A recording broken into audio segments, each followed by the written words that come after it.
అలానే మిసెస్రావు ఏటీఎంలో డబ్బులు లేవు, నో క్యాష్ బోర్డులు కనిపిస్తున్నాయి. ఆ మేరకు ఆర్బీఐకి కంప్లైంట్లు భారీగా వెల్లివెత్తాయి. దీంతో ఆర్బీఐ బ్యాంకులను క్వశ్చన్ చేస్తూ ఆర్డర్స్ పాస్ చేసింది. అసలు మీ దగ్గర ఉన్నటువంటి నిల్వల వివరాలు ఏంటి, ఇమీడియట్గా తెలియజేయండి. మీరు ఎందుకు ఏటీఎంల్లో అమౌంట్ని సరిపడా పెట్టలేకపోతున్నారు అనేది వివరణ ఇవ్వండి అని చెప్పి ఆయా బ్యాంకులకి నోటీసులు జారీ చేసింది ఆర్బీఐ. అంతేకాదు కాన్ఫెడరేషన్ ఆఫ్ ఏటీఎం ఇండస్ట్రీ ఇది ఇండియన్ బ్యాంక్స్ అసోసియేషన్కి కంప్లైంట్ చేసింది. అంటే ఎంత తీవ్రంగా ఈ సమస్య ఉందో మీరు అర్థం చేసుకోవచ్చు. ప్రత్యేకించి టైర్ 2, టైర్ 3 పట్టణాల్లో ఈ సమస్య ఎదురవుతుంది. దీనికి గల కారణం ఏంటి అని అంటే బ్యాంకర్స్ ఏం చెప్తూ ఉన్నారు, తమ దగ్గర ఉన్నటువంటి నగదులో కొంత చలామణిలోకి పంపించడానికి లేదు, మరికొంతేమో చిరిగిన నోట్ల రూపంలో ఉంది. ఆ కారణం చేత సరిపడా ఏటీఎంల్లో నింపలేకపోతున్నాము అని చెప్తున్నారు. అంటే ఇండైరెక్ట్గా నకిలీ నోట్ల వ్యవహారం భారీగా ఉంది మార్కెట్లో అనేది బ్యాంకర్లే కొంతమంది చెప్తున్నారు.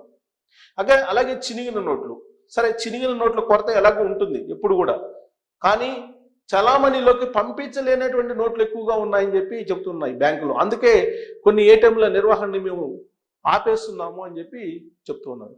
మరి అసలు కారణం ఇదేనా, ఇంకేమైనా కారణాలు ఉన్నాయా అని అంటే అసలు మొత్తం ఏటీఎంల్లో నగదును ఎలా ఉంచుతారు, ఏ విధంగా మేనేజ్ చేస్తారు అనేది కనుక చూస్తే ఆర్బీఐ గైడ్లైన్స్ ప్రకారం బ్యాంకులు నగదుని ఏటీఎంలో నిర్వహించాలి. ఆర్బీఐ గైడ్లైన్స్ ఏంటి, స్పష్టంగా సరిపడా నగదు నిల్వలు ఏటీఎంలో ఉండాలి. ఇన్ కేస్ ఏ బ్యాంక్ అయితే ఉంచలేకపోయిందో ఆ బ్యాంకు మీద భారీగా జరిమానా వేసేటువంటి అధికారం ఆర్బీఐకి ఉంది.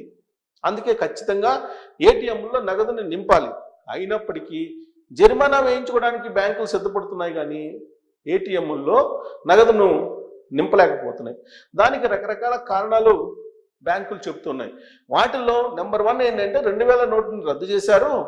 ఇప్పుడు 500, 200, 100 రూపాయలని నింపాల్సి వస్తుంది, 50 రూపాయలని నింపాల్సి వస్తుంది. ఏటీఎంలకు ఉండేటువంటి బాక్సులు సైజు పెరగదు, ఒకేలాగా ఉంటుంది. ఆ బాక్సుల్లో 2000 రూపాయల నోట్లు పెట్టినప్పుడేమో ఎక్కువ నగదు ఉండేలాగా ఉంటుంది. ఇప్పుడు డినామినేషన్స్ 500, 200, 50, 100 పెట్టాల్సి వస్తుంది. కాబట్టి ఎక్కువ కరెన్సీని పెట్టలేకపోతున్నాము. అందుకల్లా ఇమీడియట్గా డ్రా చేసే వాళ్ళు డ్రా చేసుకుంటున్నారు, అందువల్ల అయిపోతున్నాయి అని చెప్పి చెప్తూ ఉన్నారు. ఇదొక కారణం. 2, యాక్చువల్గా థర్డ్ పార్టీకి ఇస్తారు బ్యాంకులు ఎప్పుడూ నేరుగా వచ్చి ఏటీఎంల్లో డబ్బు నింపవు, థర్డ్ పార్టీకి ఇస్తారు. క్యాష్ లాజిస్టిక్ కంపెనీలు అన్నీ ఉంటాయి, వీటికి ఇస్తారు.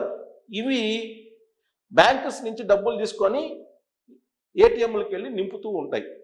ఈ మధ్యకాలంలో పెరిగినటువంటి నిర్వహణ భారం కారణంగా ఏటీఎంల సంఖ్యను తగ్గిస్తూ ఉన్నాయి బ్యాంకులు.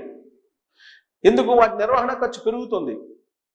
వాటి నిర్వహణ నెట్వర్క్ని పెంచుకుంటే కనుక ఎక్కువ నిర్వహణ ఖర్చు పెరుగుతుంది. అందుకే నిర్వహణ ఖర్చు తగ్గించుకునే దానికి ఏటీఎంల సంఖ్యను తగ్గిస్తూ అర్బన్ ఏరియాస్లో, ప్రత్యేకించి మెగా సిటీస్లో, మల్టీ సిటీస్లో ఎక్కువగా నగదును నింపుతున్నారు. ఎక్కడైతే గ్రామీణ ప్రాంతాలు, 2 టైర్ సిటీలు, 3 టైర్ టౌన్స్ ఉంటాయో అక్కడ మాత్రం నింపలేకపోతున్నారు, నింపటం లేదు. కారణం ఏంటి, నిర్వహణ భారం కారణంగా నగదుని నింపలేకపోతూ ఉన్నారు. ఇది 2వ ప్రధాన కారణం. ఇక 3వ కారణం ఏంటి, వాళ్ళు ఒకవేళ ఏటీఎంలో నగదు నింపితే ఆన్లైన్ అంటే యూపీఐ పేమెంట్స్ తగ్గిపోతాయి. యూపీఐ పేమెంట్స్ అంటే డిజిటల్ పేమెంట్స్ తగ్గిపోతాయి. డిజిటల్ పేమెంట్స్ పెంచాలి అనేది బ్యాంకుల యొక్క లక్ష్యం. ఎందుకు, డిజిటల్ పేమెంట్స్ కనుక పెరిగితే నగదుని నింపేటువంటి ఏటీఎంల సంఖ్యను తగ్గించుకోవచ్చు, అంటే నిర్వహణ తగ్గించుకోవచ్చు. ఆ కారణం చేత కొన్ని ఏటీఎంస్లో నగదుని లిమిటెడ్గా పెడుతున్నారు, అంటే యూపీఐ పేమెంట్స్ని పరోక్షంగా ప్రోత్సహించాలనేటువంటి ఉద్దేశంతో. ఇలా ఈ 3 కారణాల చేత ఏటీఎంల్లో నగదు కొన్ని చోట్ల ఉండటం లేదు అసలు. ప్రత్యేకించి గ్రామీణ ప్రాంతాల్లో, 3 టైర్ సిటీస్లో పండుగలు పబ్బాలప్పుడు మాత్రమే పెడుతూ ఉన్నారు. ఆ సమయంలో ఎక్కువ మంది డ్రా చేస్తూ ఉంటారు, ఆ తర్వాత ఖాళీ అయిపోతున్నాయి. అలాగే ప్రభుత్వ పథకాలు ఉన్నాయి. ఇప్పుడు ఇప్పుడు వస్తున్నటువంటి పెన్షన్లు కానీ రకరకాల ప్రభుత్వ పథకాలు గ్రామీణ ప్రాంతాల్లో ఉంటాయి. గ్రామీణ ప్రాంతాలకు సమీపంలోనే 3 టైర్ సిటీస్ ఉంటాయి, 3 టైర్ టౌన్లు ఉంటాయి. అక్కడ పోయి ఇమీడియట్గా మంత్ ఫస్ట్లో డ్రా చేసుకుంటూ ఉంటారు నగదు. అప్పుడు ఖాళీ అయిపోతున్నాయి, నో క్యాష్ బోర్డులు పెడుతూ ఉన్నారు. ఇలాంటి పరిస్థితి నెలకొంది. దీని మీద కంప్లైంట్స్ ఆర్బీఐకి వెళ్ళి ఆర్బీఐ బ్యాంకుల మీద సీరియస్ అవుతూ ఉంది. ఇప్పుడు ఆల్రెడీ ఏ బ్యాంకుల్లో ఎంత నిల్వలు ఉన్నాయి, ఎంత ఏటీఎంల్లో ఉన్నాయి, మొత్తం డినామినేషన్ డేటాతో సహా మొత్తం అడుగుతోంది ఆర్బీఐ బ్యాంకుల్ని. బ్యాంకులు మెడ మీద కత్తి పెట్టింది ఇప్పుడు ఆర్బీఐ, ఎందుకు నగదు లేదు అని చెప్పి. సో నగదు లేదా, లేదంటే నగదు బ్లాక్ తరలిస్తున్నారా అని అంటే, యూపీఐ పేమెంట్స్ని ఎంత ప్రోత్సహిస్తున్నప్పటికీ ఏటీఎంల్లో నగదు పెడితే మళ్ళా నగదు డ్రా చేసినటువంటి నగదు ఎంతైతే సైజు ఉంటుందో అంత బ్యాంకుల్లో డిపాజిట్ కావట్లేదని చెప్పి బ్యాంకులు చెప్తున్నాయి. అంటే ఉదాహరణకి 1,00,000 కోట్ల రూపాయలు డ్రా చేసుకున్నారు అనుకుందాం ప్రజలు.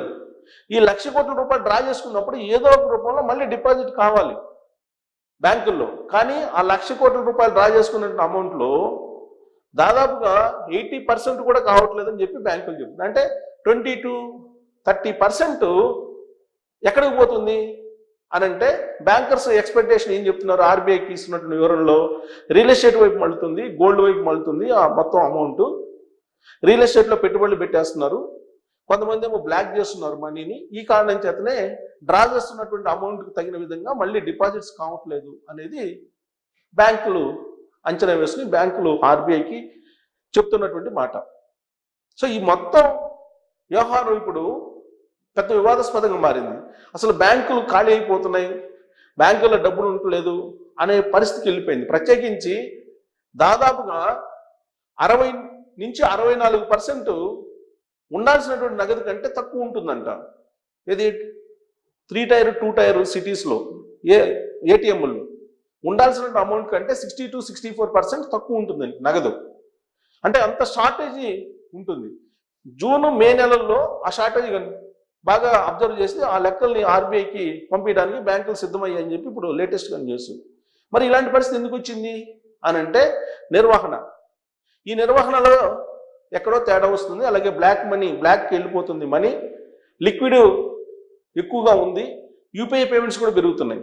యూపీఐ పేమెంట్స్ మనం చూస్తే గత ఏడాదికి ఈ ఏడాదికి అమాంతం పెరిగాయి. మన యూపీఐ పేమెంట్స్ పెరిగినప్పుడు దానికి సమాంతరంగా లిక్విడిటీ కూడా తగ్గాలి.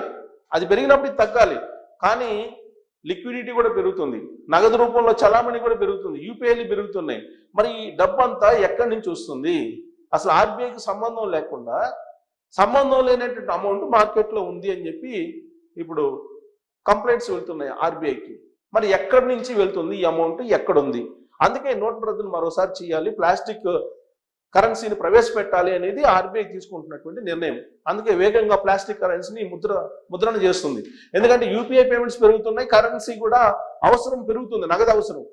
కానీ యూపీఐ పేమెంట్ పెరిగినప్పుడు నగదు తగ్గాలి, కానీ అది కూడా పెరుగుతుందంటే ఎక్కడో మిస్బ్యాలెన్స్ అయింది.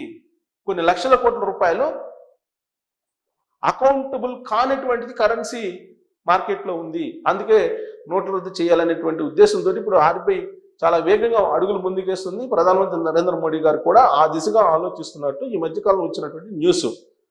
ఏదో ఒక రోజు ఖచ్చితంగా ప్లాస్టిక్ కరెన్సీని ప్రవేశపెడతారు, లేదంటే బ్యాంకుల్లో నగదు ఉండదు, ఏటీఎంల్లో ఉండదు, నో క్యాష్ బోర్డులు పెడతారు, బ్యాంకులు దివాలా తీసే పరిస్థితి వస్తుంది అనేటువంటి ఉద్దేశంతో కొంతమంది ఆర్థికవేత్తలు ఇచ్చినటువంటి సలహా సూచనల మేరకు ఇప్పుడు నోట్ల రద్దు దిశగా అడుగులు పడుతుంది. ఇప్పుడు క్యాబినెట్ ఎక్స్పెన్షన్ ఉంది. ఈ క్యాబినెట్ ఎక్స్పెన్షన్లో ఆర్బీఐ మాజీ గవర్నర్ శక్తిదాస్ ఆయన్ని ఆర్థిక మంత్రి చేస్తారని కూడా అంటున్నారు. సో ఆయన ఆర్థిక మంత్రి చేసిన తర్వాత చాలా వేగంగా ఇలాంటి మార్పులు జరిగే అవకాశం ఉందని కూడా ఢిల్లీ వర్గాల్లో చర్చ జరుగుతుంది. మరి ఈ మొత్తం బ్యాంకులలో నగదు కొరత కారణం ఏమనిపిస్తుంది మీకు అనే దాని మీద మీరు ట్రోల్ చేయొచ్చు. Thank you.